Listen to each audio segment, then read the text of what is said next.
channel, not the window licker channel.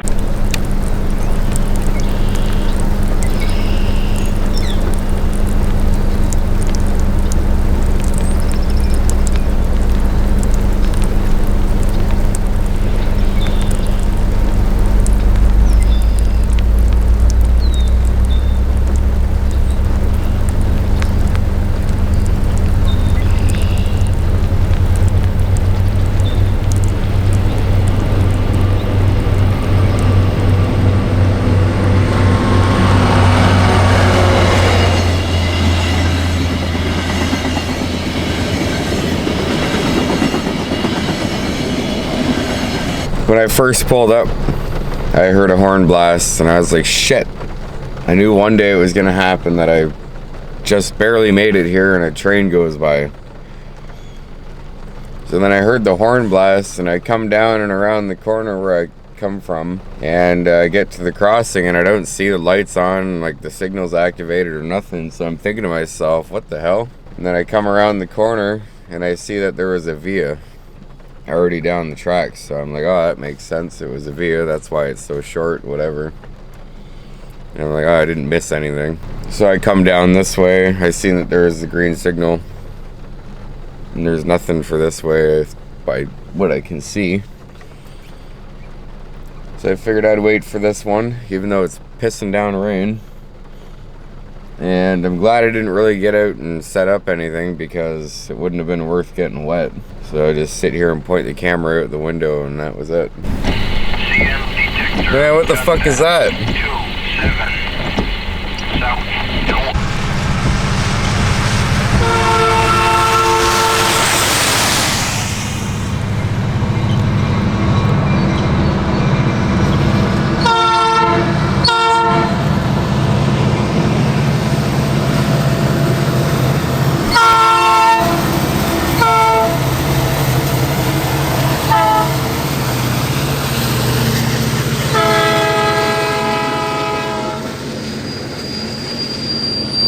That was a horrible angle, because I came down this way to check the signals down here, and I look in my mirror, and next thing you know I see the lights for that one, and I'm like, what the fuck?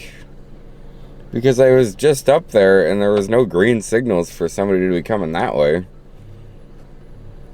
So then I was gonna go back up that way to get my certain angle that I like to get from back there.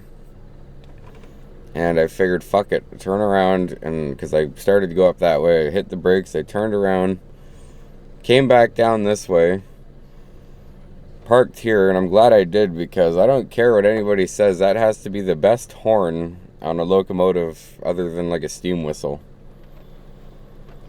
Because I'm glad I came back down here. I knew that, I just had a feeling that I wouldn't regret it. So obviously it was an SD70 something. I wish I could have gotten a picture of it too, but it's too rainy to set up the tripod and shit like that, so I couldn't. But I'm happy with it anyways. There's something about that horn, man, in person, that's just incredible. It's the way they sound, it's just amazing. Maybe I'll chop two videos together, like this one, or that clip of that, and then I'll do another clip of like a Jivo or something else, and you'll see that if you don't know what I'm talking about, I mean, you got a lot to learn, and probably shouldn't have started with this video. But a lot of locomotive horns sound different, so I'll throw in a Jivo or something like that along with this one and do them kind of side by side, and you'll hear the difference.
Right on, won the lottery on that one.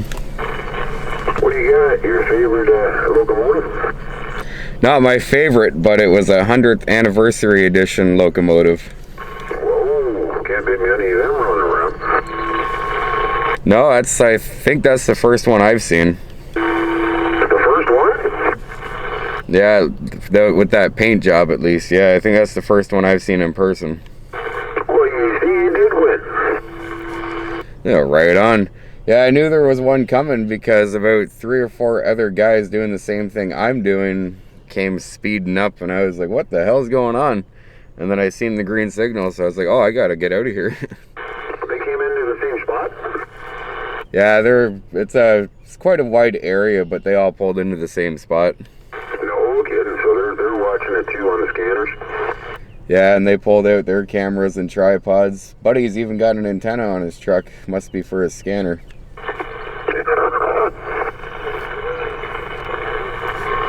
But I think I'm going to head back to Cambridge and get ready to go and get my truck. Well, I don't think you're going to beat that experience anyway, so you might as well. Oh, exactly. I'll probably hang out down by the Cambridge trains or the Galt train station later on today. I will catch you later. I got these scratchers I got to go cash in, Roger. Sounds good. Good luck if you're going to get any more. It was good talking to you. It seems like we both got a ding, ding, ding, ding, ding, ding, ding, ding, ding, ding, ding, ding. Absolutely. Bye, catch you later, Keeper. Yeah, take care. So I'm in the truck right now. I ended up getting it from storage today. It was the final day. Finally back out temporarily on the road right now. I got to do some brake work to it. But hooked up the radio.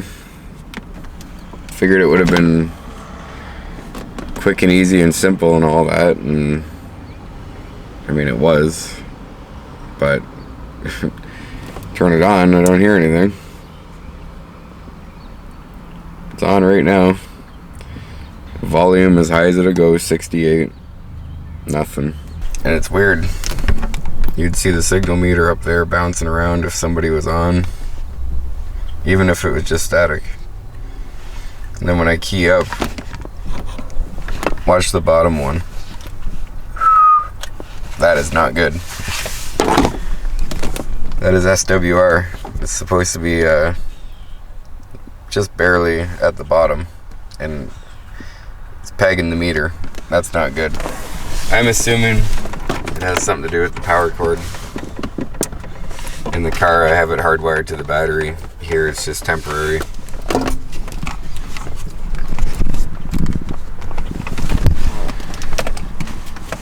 So it wouldn't surprise me if it had something to do with that. It just sucks, you know. I would like to be talking to somebody right now on it, but can't with it acting like that and no transmitter receive. So an SWR that high is not good. That'll kill the radio, just completely kill it. So I'm hoping to figure this shit out. So I found the issue. Coax was screwed in properly, but this section back here, sorry about the black fingers, I had a tire job today, but this back here was unscrewing from the inner piece that connects into the radio, so that was causing all the problems, but I got it fixed. Well, that'll be all she wrote again for another day, another short video. Let me know if you like these somewhat short videos. I know a lot of it gets skipped, but yeah, let me know if you like them, and make sure to subscribe and like and comment. I'm gonna go get Domino's pizza because 50% off all pizzas this week, and it's pretty sure either today or tomorrow is the last day of that deal, so I'm gonna go take advantage of that right now. So anyways, you know what to do.